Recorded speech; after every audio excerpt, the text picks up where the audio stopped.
Welcome to Evidence Based, a new Harbinger psychology podcast. I'm your host, Cassie Stossel. On today's episode, we're talking about moving beyond painful childhood experiences to build authentic relationships with Melissa Fulgieri, author of Healing Relational Trauma. Melissa is a social worker, adjunct professor, speaker, and author based in New York City. She owns a private therapy practice helping individuals and couples live and love more authentically.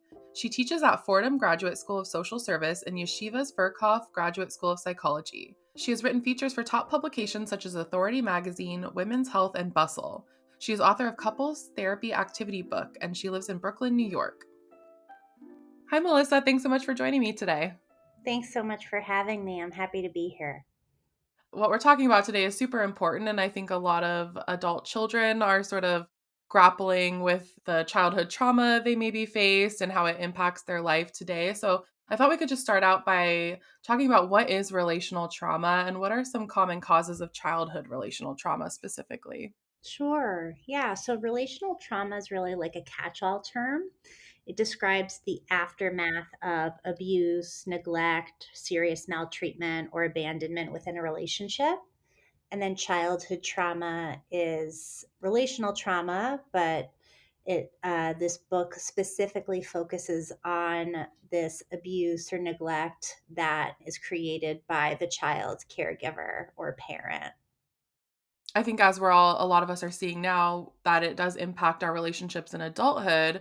But what are some ways that childhood trauma can impact how we relate to other people in adulthood?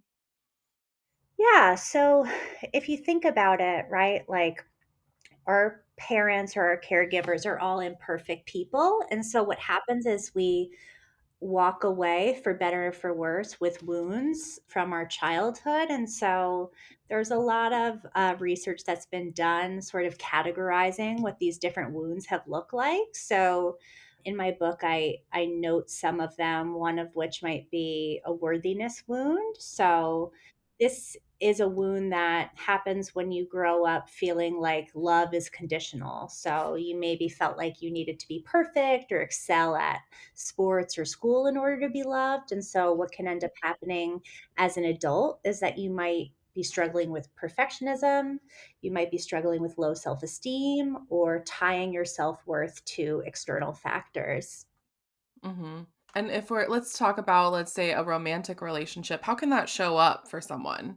Yeah. So, just to continue with the worthiness wound example, right? Low self esteem in relationship might look like staying in a partnership that is no longer good for you or isn't giving you your needs. But because in childhood you grew up with this belief that love was tied to, let's say, you being helpful or you being a quote unquote good kid, that what can often happen in our romantic relationships, especially around low self worth, is that for this example of your worth being tied to helpfulness, right? You might only show up in these relationships as a giver and not even consider that you have needs that aren't being met because the way you got praise as a child was to appear as if you had no needs. Mm-hmm. Yeah, that makes sense. And you're mentioning unworthiness, but what are some other common childhood wounds that you see, in practice? Yeah, so one might be more of like a belonging wound, right? So that might look like you grew up in a family with a really strict belief system, and that might, either make you feel like the black sheep of the family or you might feel like you had to fake it to fit in. And so either way, you can end up feeling sort of isolated or like you don't quite fit in or like something's wrong with you. Again, that can show up like low self-esteem, low self-worth, feelings of disconnection, or feeling like you have to perform in your romantic relationships or be someone you're not. Another one might be like a prioritization wound that comes from not feeling important growing up. So your parents might have, been low resourced and had to work all the time, understandably so, right? Or they might have struggled with substance abuse or chronic illness. And so it might have led you to feel deprioritized. And so as an adult, you might really struggle with getting triggered when your partners are inconsistent or when they cancel on you, or, in this day and age, ghosting, right? Ghosting can be incredibly triggering for so many people, especially those who didn't feel prioritized in childhood. A lot of this healing process does involve a level of self-awareness and sort of reflection. So why is it important for us to examine these wounds and understand where they're coming from in order to heal from them?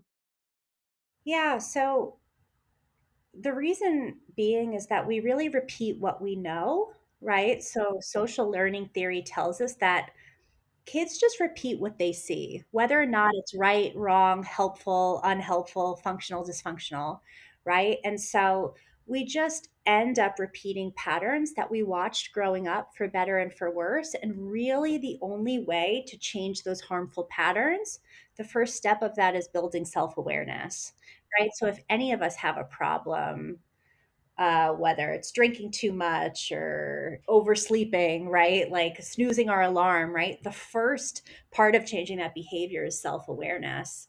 And so it's really only with self awareness that you're able to identify some of these wounds that you might be carrying. And then, and only then, can you start to work towards shifting it by giving yourself what you most needed growing up.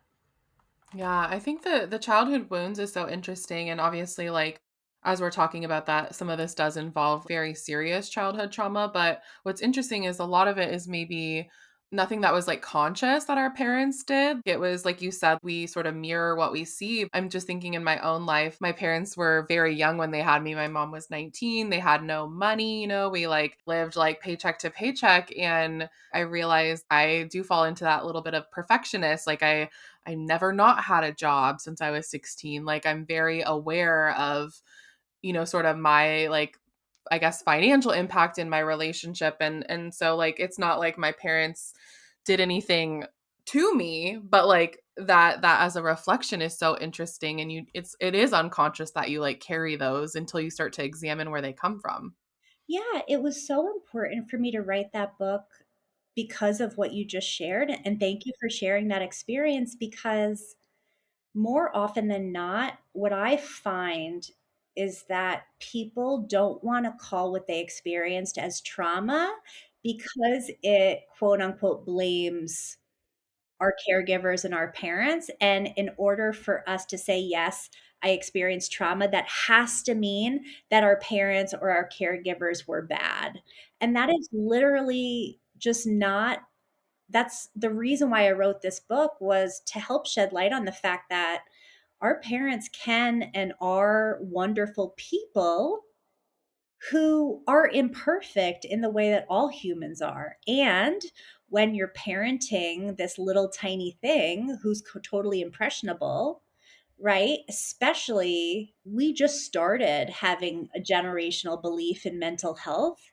And so, if we think about our parents' generation, mental health wasn't even a term that was used, right? And so, think about all the horrible things our parents might have gone through, got no support, and think about how their parents, who went through wars, right, who experienced a ton of trauma, they were parented in that. And so, what ends up happening is there's immense trickle down effects that might not, in your mind, have risen to the level of abuse or neglect, but that doesn't mean that wounds don't exist.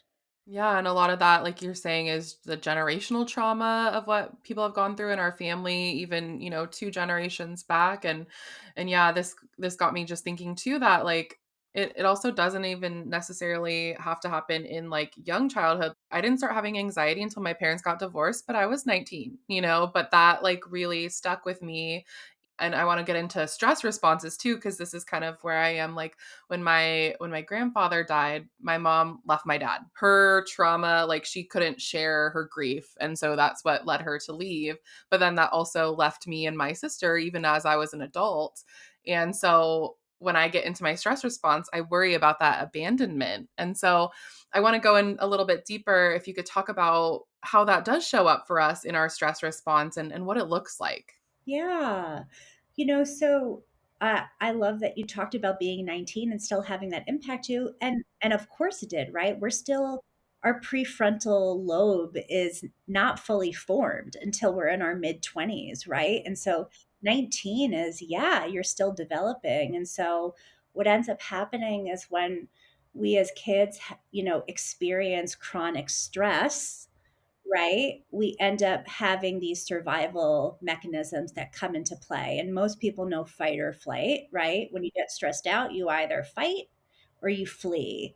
But what we've learned is that there's also freeze, right? So just completely shutting down, feeling paralyzed. And then there's fawn, which is the people pleasing method, right? So we can think about, okay, when I'm super stressed, what's the first thing I do? And so much of our, or I should say all, until it's not anymore, all of our stress mechanisms are unconscious until we bring them conscious, because they are the oldest parts of our brain. The edge of our brain is our prefrontal cortex, then the middle of it is the oldest part of our brain, and that's the part of our brain that evolved when we were being hunted by prey, right? But now that there's no prey, right, there's childhood stress, right? So that becomes the prey. And then we end up learning, how do I stay safe? Yeah, that makes a lot of sense, and I'm glad that there are more levels to that stress response now because I really do relate to that people-pleasing one, like, I wanna make sure everyone's good, like, I can't leave it uncomfortable, and so, that really spoke to me when that got added sorta, because 'cause I'm not a fight or a freeze. Well, and people pleasing, fawning is really gendered too, right? Like women are also taught to cater to everyone's needs before themselves, especially with the men in the room, right? So all of these survival tactics, not only are they evolutionary, but they're also cultural. Yeah, absolutely. And one concept I was really interested in your book, you wrote about protest behaviors. Can you talk about what those are and how they come into play with, when we're talking about our attachment style? Yeah. So everyone has an attachment style, right? It's the way that you relate to, your close people. And it starts with the way that your caregiver related to you in childhood, right? So protest behaviors happen when we are dissatisfied in our close relationship in some way. And so it's the thing that we do to protest what we don't like. So a perfect example might be, uh-oh, I feel something in my gut is wrong. I'm worried my partner's cheating on me. I'm going to go look through their phone. That's a great protest behavior. Or that's more of an anxious attachment. If I'm more of an avoidant attacher, my partner starts nagging me, I completely shut down and I stay quiet and I stonewall, right? That's a protest behavior that's more of an avoidant attachment style. Yeah, and I think the conversation about attachment style is really interesting because I think when it first sort of was in the zeitgeist, it felt like you couldn't change your attachment style. Like it was very, well, I'm anxiously, attached. And so this is just how I'm going to be. And so I appreciate that, even in conversations I've been having for this podcast, you can change that. You can heal that attachment style. And I think that's really empowering as opposed to like, I'm just avoidant. It's fine. Like that's not great. There's a beautiful awareness and acknowledgement that can come from not judging the attachment style that you were predisposed to because of the way that you were raised, right? But then this idea of, especially through reparenting yourself, learning more about yourself, really what this book is talking about is giving yourself what you need first. Those are the things that can help move you to more of a secure attachment style, and choosing partners that don't make your attachment style worse. Yeah, yeah, and you talk about sort of the anxious and avoidant people commonly coming together. Can you talk about why that's such a common pairing? Yeah, sure. So it's so common, right? When we think about the push pull, right? If the avoidant person's the pusher, then the anxious person is the puller, right? More often than not, those people are attracted to each other because they represent the parts of the other person that they want, right? So an avoidant person might look at an anxious person and go, wow, they really have their emotions on their sleeve. I love how vulnerable and open they are, right? Or I love how expressive they are. Whereas the anxious person might say, wow, the avoidant person, and they don't say it like this, obviously, but they say, like, wow, the person really makes me feel calm or I feel stable, right? And so anxious people get initially attracted to avoidant because they are mirroring the parts of them that they don't have, and vice versa.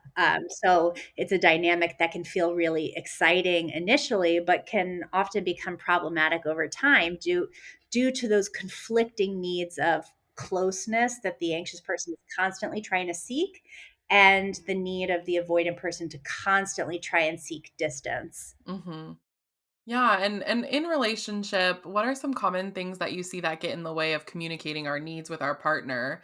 And what tools do you recommend for going back to that self-awareness and working through that relational self-awareness to bring that to the table? Yeah.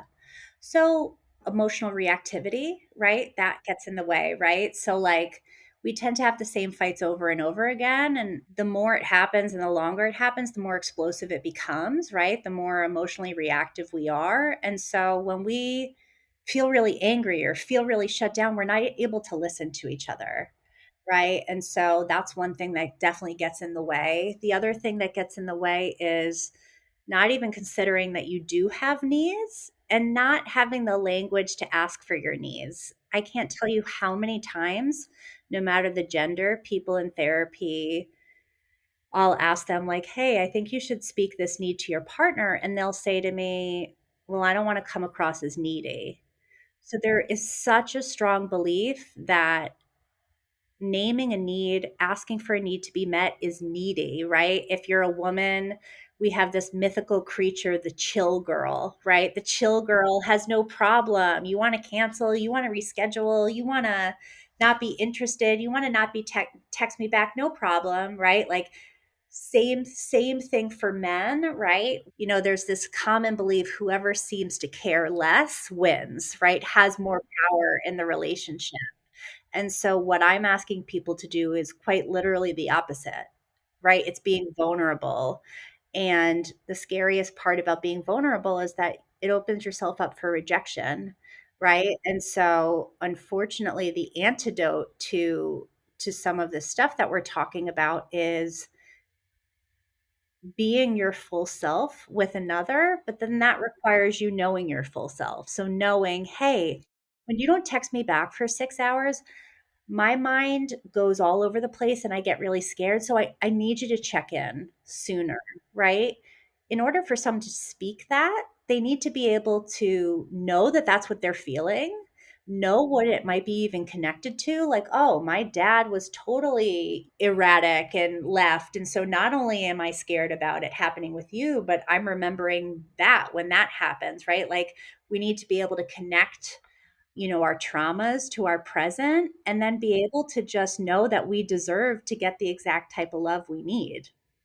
Yeah, I have a perfect example of this, and not to talk too much about myself, but what you just said made me connect something I was doing to the past. And like my mom, her partner that she was with after my dad, my mom was diagnosed with stage 4 melanoma, and he kind of like backed off of being relationship with her after being with her for 10 years.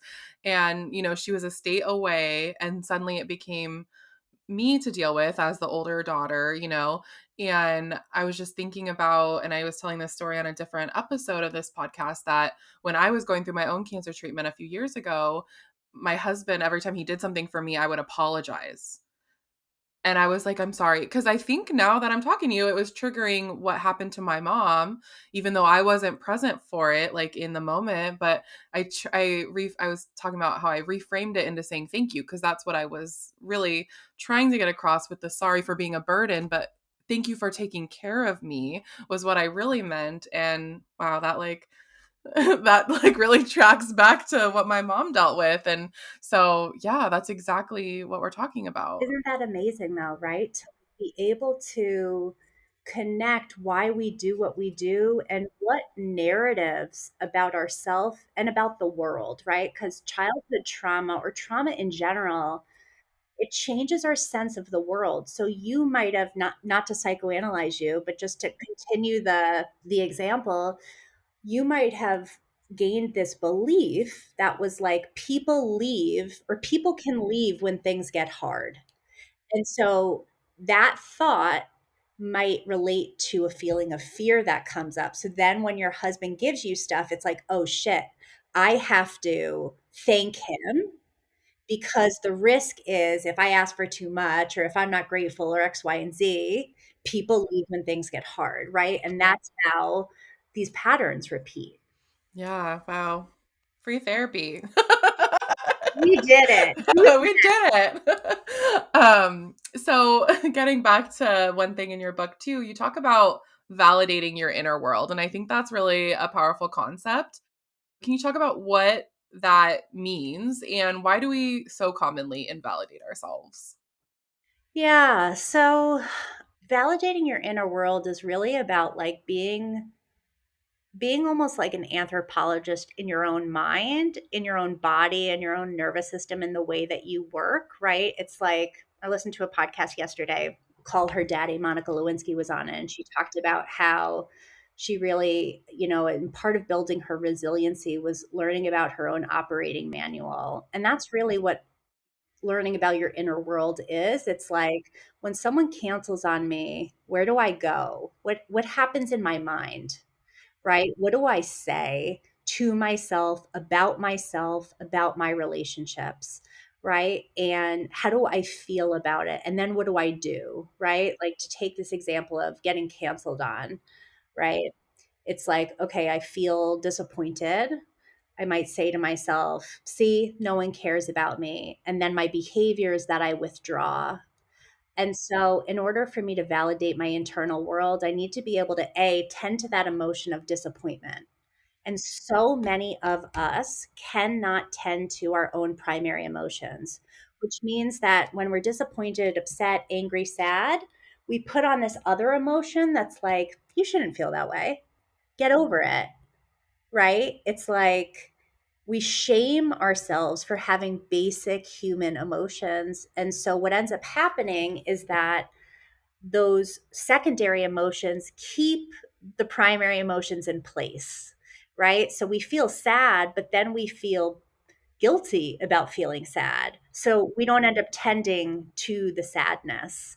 Whereas through working through this book, you're going to start to practice how to tend to those primary emotions in a way that validates them so that you can give yourself what you need, right? I might need to remind myself people are allowed to cancel. It's not that this person doesn't care about me, it's that you were excited and being disappointed is okay. And maybe you need to seek out relationships that you feel like people can show up for you more consistently, right? So that might be the tending to that I give myself, and then I'm able to move through the world in a different way as opposed to repeating patterns, which might be, well, I just have to keep trying harder, right? Maybe I believed in childhood I have to keep trying harder. And so I say to myself, well, I just have to try harder. I have to appeal to them more. I have to be more perfect. And then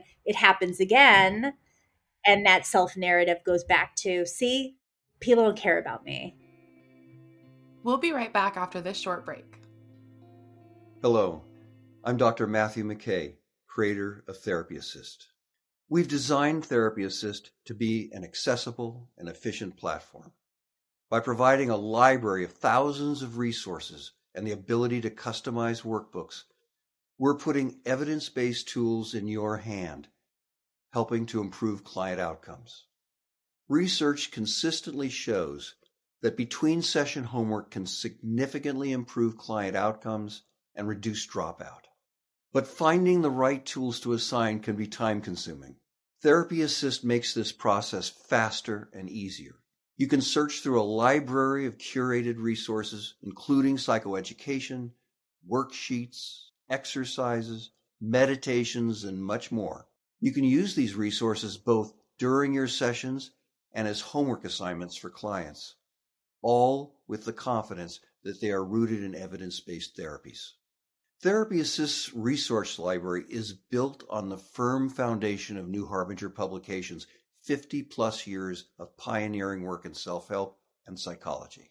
So you'll have resources created by world-renowned psychologists and researchers right at your fingertips. Our platform makes it easy for you to find exactly what you need with search filters and curated protocols. These comprehensive tools provide you with the ability to search for a resource by any combination of therapy type, presenting problem, transdiagnostic mechanism, intervention, or resource type. Therapy Assist helps you support more clients between sessions in less time. I know therapists often spend hours searching through files, books, or online to find the resources they need. Therapy Assist takes care of this for you, saving you valuable time you can use to focus on what matters most, helping your clients heal and thrive. With Therapy Assist, you can also review completed resources ahead of time, which means you'll be fully prepared for each session, ready to make the most of your time with your client. We understand the importance of having access to the most effective client resources in your work, and we're committed to continuously updating our library to keep pace with the latest research and cutting-edge tools in the field.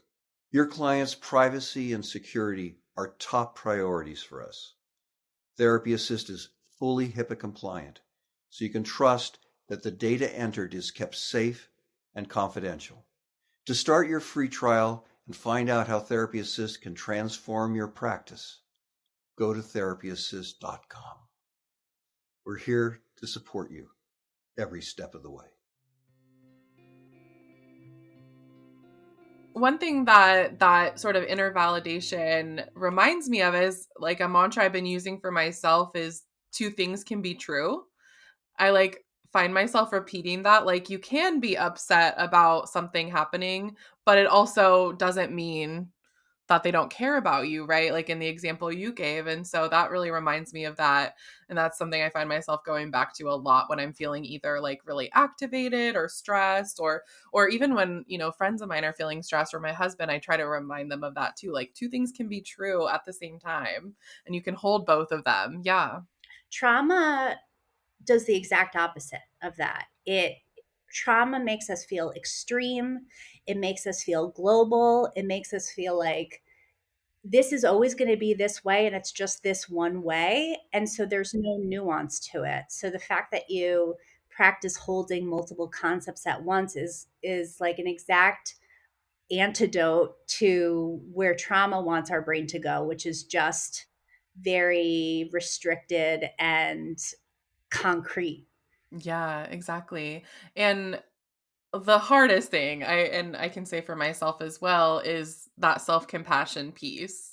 And that's like a final step that you recommend when we're working to validate ourselves. What does that look like in practice? And why is that the final step you sort of recommend in this validation process?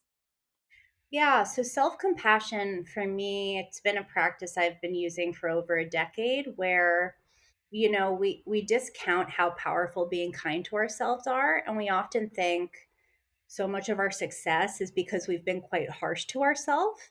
But I really want people to consider that we might be successful in spite of being harsh to ourselves, right? And so there's such a belief, especially in America, right, about, grinding it out and the capitalistic way is really about like head down, keep it moving, don't take vacation, don't, like we're quite intense when it comes to how we treat ourselves in terms of productivity, in terms of tying our worth to productivity. And so self compassion is sort of like a complete rejection of the systems that we've existed in, which is it's softer, right? It's non patriarchal, right? It's this belief that we're allowed to be vulnerable. It's a belief of maybe it's okay to cry at work. It's a belief of maybe it's okay to have emotions, right? Like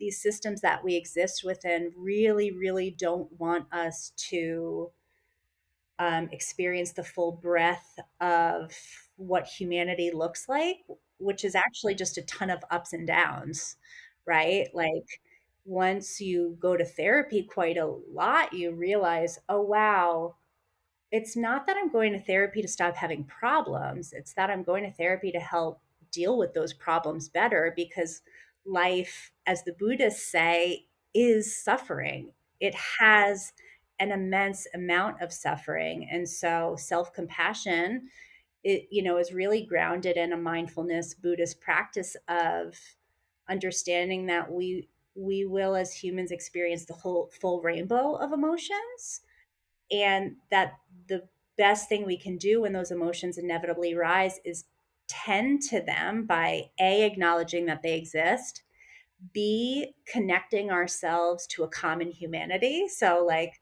let's say you're going through a breakup, the worst thing you can do is say to yourself, why am I still crying over this guy? Right? The self compassionate way is to say, of course you're still crying over this guy because breakups are painful, and people go through breakups all the time, and it's one of the worst human experiences that people go through all the time, right? Tapping into that common humanity. And then the final step of self-compassion is the quintessential self-compassion question is, what do I need? What do I need? So if I'm feeling sad, do I need to wrap myself in a blanket and make some herbal tea and watch my favorite movie? Do I need to call a girlfriend and go for a walk? Do I need to move my body and exercise? Self compassion is just giving ourselves what we need when we need it. But in order to do that, we have to know what we need. And then we have to not shame ourselves for needing what we need. Yeah, that's so powerful. And like, that's something I'm definitely working toward. And I find that other people in my life are able to give me the compassion that I'm not giving myself. As an example, I get very anxious about anything body related. Like, since what I went through, like I pulled a muscle this week and I immediately was like, oh, it's a heart attack. Like that is like the default for my brain because of the trauma I went through. But it's like my husband said, well, of course you feel stressed like that. Like, of course you feel that way. And I'm like, if I could just get to the point where I'm giving that validation to myself, that's really powerful. And I'm working toward that. But I really love the way you talked about it. I feel like I've talked about self-compassion a lot. That really like went in deep for me there. Like that explanation of what that looks like that is really, really powerful. Yeah, I'm so glad. That's so important, right? Like just to be, and it's funny you say that because there's a very common therapy tactic that I use all the time, which is, okay, so you can't be compassionate to yourself. Pretend you're talking to your best friend. What would you say to them? Right? Because for some reason, not just you, all of us struggle with being compassionate towards ourselves. But as soon as it's about someone else, it's like, oh, take yourself off the hook. You got this. You're going to be great. It's like, why can't we do that to ourselves? Yeah, yeah. I want to get a little bit more into relationships. And one activity that I really liked and really stood out to me in your book was the one about getting curious about your partner.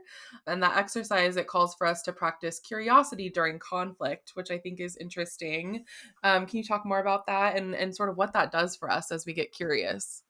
Yeah. So I work with people who have been together, for a decades plus. And what ends up happening, I think, the longer you're with your partner, the more you assume you know them. And so when you fight, you have almost like you're doing a dance routine of the same steps, right? You say this, they say this, you say this back. And so, what our fighting and our conflict often with our partners can lack is a fundamental sense of curiosity or what we don't know about our partners, right? What will happen instead is like you have conflict and you go, "Oh, here we go again. You always blah blah blah." Right? And what needs to happen instead to not only limit conflict but also figure out new ways of being is to ask questions you maybe have never asked, almost as if you're like a journalist trying to learn about everything you can about this person's experience. And what I notice more often than not in my therapy practice is people, when they're in their relationship and they're struggling in their relationship, they have a fundamental lack of curiosity for the other person's experience. Whereas because I'm just getting to know these two people, I'm like, I have a million questions about why you feel that way. So you're feeling inadequate? What makes you feel like that? When was the first time you felt like that? Do I make you, how often do I make you feel like that? What is it that I said exactly that made you feel like that? Who's made you feel like that before, right? There are all these curious questions we literally just don't ask because our ego tells us we already know. We know what it is. And I get it because therapists struggle with that all the time. We see the same types of themes over and over again. So it's so easy for us as humans to go, we already know what this is, right? But it's important for us to go, maybe I haven't turned over every stone here. Maybe I need to learn a little bit more. And that's totally the opposite of where a lot of people start, which is, well, I'm right and they're wrong. So I don't really need to be curious. Yeah. Yeah, and you mentioned Gottman in your book, and I'm a big fan of Gottman. My husband and I did the was it 8 dates before we got married? I think that's what the book's called. And it kind of goes into what you're talking about, where these things come from and where our beliefs come from. And you use their tool, the sound relationship house. Can you talk about what that is and why you like this metaphor to use with your practice? Yeah. So I sort of liken it to this other framework, Maslow's hierarchy of needs, right? Which is this understanding that like we can't start where we aren't, which means like if we're thinking about Maslow, like our basic needs are like food, clothing, shelter, water, right? And so it's very hard for us to talk about hobbies and purpose and career if we're experiencing housing insecurity, right? And so it's the same thing for Gottman's sound relationship house, which is like you can't build, let's say, a climate of appreciation and admiration if there's been a major trust rupture, right? So you sort of have to start and build a foundation before you start to add in these other secondary things. And so respect and trust are really the fundamentals of the sound relationship house. And, quite honestly, in working with so many couples over so many years, those are two huge things that really ebb and flow over time, right? Especially when disconnection exists, especially when there's been ruptures, right? Whether it's infidelity or some other major trust breakdown, right? It's like, you think about when you're building a house, you need to shore up the foundation before you start adding the windows. So that's really the premise of the sound relationship house. Yeah, I love that. Big fan. And you talk about the importance in your book about a self-care practice. And I've talked to multiple authors about this on this season because I think we commonly the self-care thing gets commonly like turned into like in the wellness sphere. What does a good self-care practice look like and why do you feel like this is so vital? Yeah. So I always tell, my social work students, like when shit hits the fan, like a bubble bath isn't going to cut it. So when I'm talking about like a self-care practice, I'm not talking bubble baths and lighting candles, even though I love a bubble bath and I love to light a candle, right? Like I'm not poo-pooing those things, but if we're relating it, to what the book is talking about in terms of trauma, let's just link it back to we were talking about perfectionism earlier, right? If you think about, okay, so I have this worthiness wound and it's related to my perfectionism in adulthood. Thinking to yourself, what does that look like in adulthood? Okay, let's say maybe it looks like overworking because I just want everything to be perfect. Then a self care practice might be you really focusing on work life balance. And that might look like you setting better boundaries at work. And so self care for you is a boundary setting practice, right? So these aren't just, these like tangible spa like things. We can really be intentional with our self care practice around relating them to our traumas, relating them to our wounds. Yeah, and you mentioned boundaries. I think that's just a really important concept. And you mentioned that rigid boundaries are really common with those who grew up with this relational trauma. Why is that so? And what would you say a healthy boundary looks like? Yeah, so actually, childhood trauma often either has rigid boundaries or the complete opposite, which is total enmeshment, so no boundaries, right? So these are, parentified children or children who feel like they are responsible for their parents' emotions, let's say, or, parents who are dealing with very overbearing parents, right? So it's sort of like either side of the spectrum. And so if you're dealing with, if you grew up in more enmeshment, then a healthier boundary would look like you learning how to believe that you're not responsible for other people's emotions, which might be to some people like duh. And to some people, it might be like, brain explosion, because you might have grown up in a context where the complete opposite was true. Rigid boundaries, often in childhood look like a lot of isolation, a lot of emotional neglect or physical neglect. And so there's not a lot of emotional connection happening in households with rigid boundaries. There's not a lot of sharing. There's the levels of independence are too high.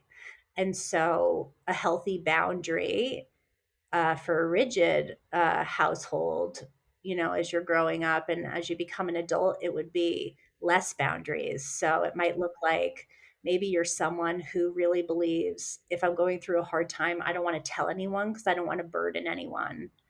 And so self care for you and boundary work for you might be lessening the boundaries to reach out for support and trusting that just because you grew up in a household where no one was able to tend to you, you learned how to be hyper independent because there was just no one there. It's about as an adult learning to trust that people do care, that you're not a burden, that you can reach out and get support because you deserve that. Yeah, absolutely. And as we start to wrap up, I want to also acknowledge that we know that progress isn't a straight line, like it's, a journey. What advice do you have for those who want to try to avoid relapsing into their old patterns? Yeah. So I think first order of business is welcome that relapses are and will go, they will happen. Relapse is so, and when I talk about relapse, I'm not talking about it necessarily in the addiction sense. I'm talking about it in terms of, let's say you're trying to be a reformed people pleaser, but you get into a really stressful situation and you notice yourself people pleasing again, right? That's what I mean by a relapse. And again, it's going back to self compassion, right? Recognizing relapses are beautiful gifts because they let us know where we're at. What caused us to go back to that place? Is it the type of relationship that causes us to disrespect our boundary? Is it the situation we were in where we extra depleted, right? So relapse is really wonderful in looking at it curiously to say, what made me go back there and how do I get back on track? I think that's such a lovely way of looking at that because, it's easy to be hard on yourself for having like a relapse moment of going into sort of your old patterns, but that that self-compassion is just so powerful. So I'm really glad we got to talk about that. And do you have any final thoughts for the listeners, Melissa? I think I would just say there is such a strong belief in the trauma world that someone else's trauma is worse than mine. So I don't deserve to call what I experienced trauma. And so I really, really hope that people seek this book out again out of curiosity, not because you necessarily feel like you have to brand yourself with trauma with a capital T, but because we all had imperfect childhoods and we all carry wounds from it. And so just allowing ourselves to believe that true is really the first step into greater self-knowledge and self-compassion. Yeah, thank you so much, and thanks for that curiosity. I really got that from reading your book, and I'm really glad we were able to talk about sort of that, even if your parents did their best, like you still carry things, and I think a lot of us can relate to that. So this is such important work. So thank you so much for this conversation and for your book and for your time, and I just really appreciate it. Yeah, thanks so much for having me. This was a great chat.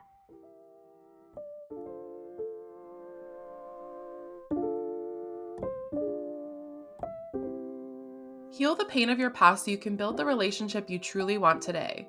If you felt unloved or unsafe as a child, you may have difficulty trusting others as an adult. You might struggle to maintain healthy relationships or feel like you are somehow damaged.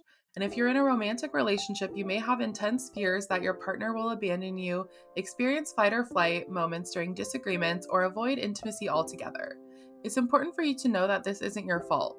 Beginning in childhood, unmet needs from our caregivers can leave lasting scars, hindering our ability to form healthy connections. So, how can you heal and start building trust in your partner? Written by a renowned family therapist, this gentle guide offers an evidence based approach to help you move past relational trauma, the psychological wounds that can result from experiences of abuse, neglect, or betrayal. By building self awareness, understanding triggers, and improving your communication skills, we can achieve the love and connection you deserve.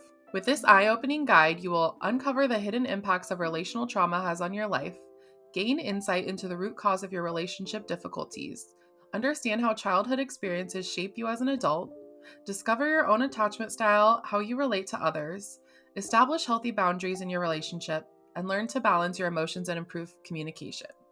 By cultivating the self awareness needed to understand and heal from your past, you can change the course of your life, starting from within. Because in order to fully love anyone else, you must first love yourself.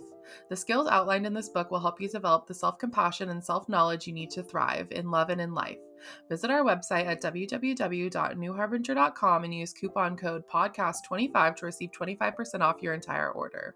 New Harbinger Publications is an independent, employee-owned publisher of books on psychology, health, spirituality, and personal growth. For over 50 years, our evidence-based self-help books and pioneering workbooks have helped readers make positive changes to improve mental health and well-being. Founded by psychologists Matthew McKay and Patrick Fanning, New Harbinger is proud to be an employee-owned company. Our books reflect our core values of integrity, sustainability, compassion, and trust. Written by leaders in the field and recommended by therapists worldwide, New Harbinger books are practical, accessible, and provide real tools for real change. The best continuing education training does more than just fulfill requirements. It opens your mind to new possibilities, increases your confidence, and gives you powerful tools to transform your clients' lives. Praxis Continuing Education and Training partners with world-class experts to create cutting-edge, evidence-based courses for mental and behavioral health professionals. Learn how to heal trauma with Robin Walzer, explore values with Kelly Wilson, and master the basics of acceptance and commitment therapy with Matt Boone through an on-demand course. Or join experts and like-minded professionals live to take your practice to a new level. Find your next training opportunity at praxiscet.com. That's praxiscet.com. Do you have an idea for another episode? Do you want to send us a message? Our email address is podcast@newharbinger.com. We'd love to hear from you. This podcast was edited by Jesse Fancushion. If you enjoyed today's episode, we'd love if you rated, reviewed, and subscribed to the show, and we hope that you might share it with anyone who could benefit from the content. This podcast is not a substitute for counseling with a licensed provider.